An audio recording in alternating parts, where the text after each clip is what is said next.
Assalamualaikum warahmatullahi wabarakatuh. Saya Yaya Kodaria dari Fakultas Ilmu Keguruan Pendidikan Anak Usia Dini Universitas Pancasakti dengan NIM 86207181500053 dengan mata kuliah kurikulum PAUD, dosen pengampu Ibu Dr. Irma Yuliantina MPD.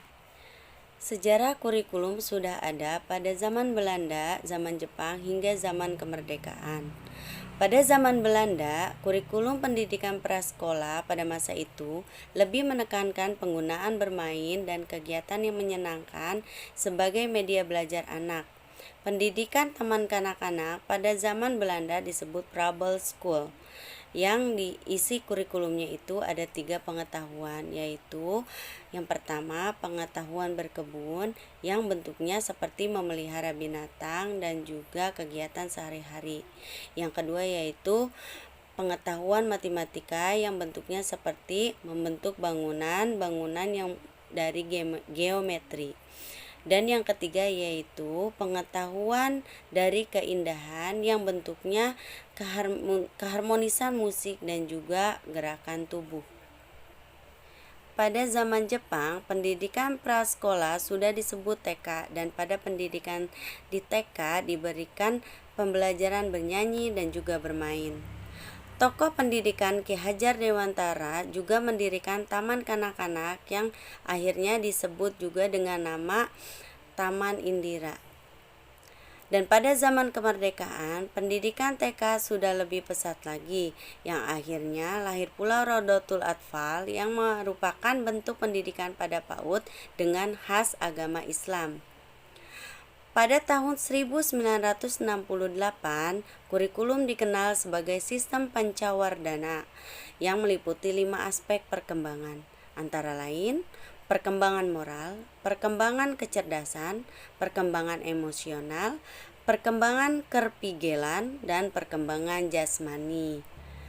Pada tahun 1968, kurikulum membahas tentang segala sesuatu yang diperlukan dalam kegiatan pendidikan seperti silabus, organisasi PAUD, contoh pelaksanaan, perlengkapan, guru, administrasi pada PAUD, dan juga evaluasi.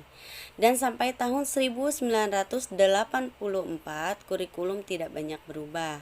Sampai pada tahun 1994, kurikulum lebih banyak ditekankan pada pandangan psikologis karena anak ditekankan melakukan kegiatan sendiri agar anak diharapkan memperoleh pengalaman langsung. Pada kurikulum 2004, kurikulum ini berbasis kompetensi. Kurikulum ini memperlihatkan bagaimana cara anak belajar di kelas dan sudah dikondisikan dengan sistem semester. Anak dituntut aktif dalam mengembangkan semua aspek perkembangannya secara optimal. Pada pengembangan ini mengacu pada Standar Nasional Pendidikan dengan diterbitkannya Standar Nasional PAUD nomor 58 tahun 2010, maka ditetapkan TK sudah mengembangkan kurikulumnya sendiri. Terdapat 5 landasan pada kurikulum, yaitu yang pertama landasan yuridis, yang kedua landasan filosofi, yang ketiga landasan empiris, yang keempat landasan teoritis, yang kelima adalah landasan pedagogik.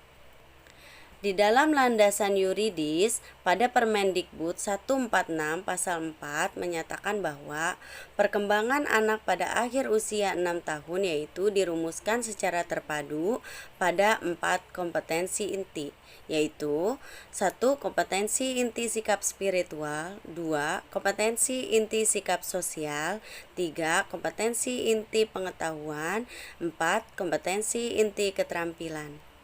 Pada Permendikbud 146 pasal 5 menjelaskan tentang aspek perkembangan pada anak, yaitu 1. Perkembangan agama dan moral, 2. Perkembangan fisik motorik, 3. Perkembangan bahasa, 4. Perkembangan sosial emosional, dan yang terakhir kelima perkembangan seni. Pada Permendikbud 137, standar PAUD terdiri atas 1. STPPA, 2. Standar isi, 3. Standar proses. 4. Standar penilaian. 5. Standar pendidik dan tenaga kependidikan. 6. Standar sarana dan prasarana. 7. Standar pengelolaan. Dan yang terakhir adalah standar pembiayaan. Hanya itu yang dapat saya sampaikan. Assalamualaikum warahmatullahi wabarakatuh.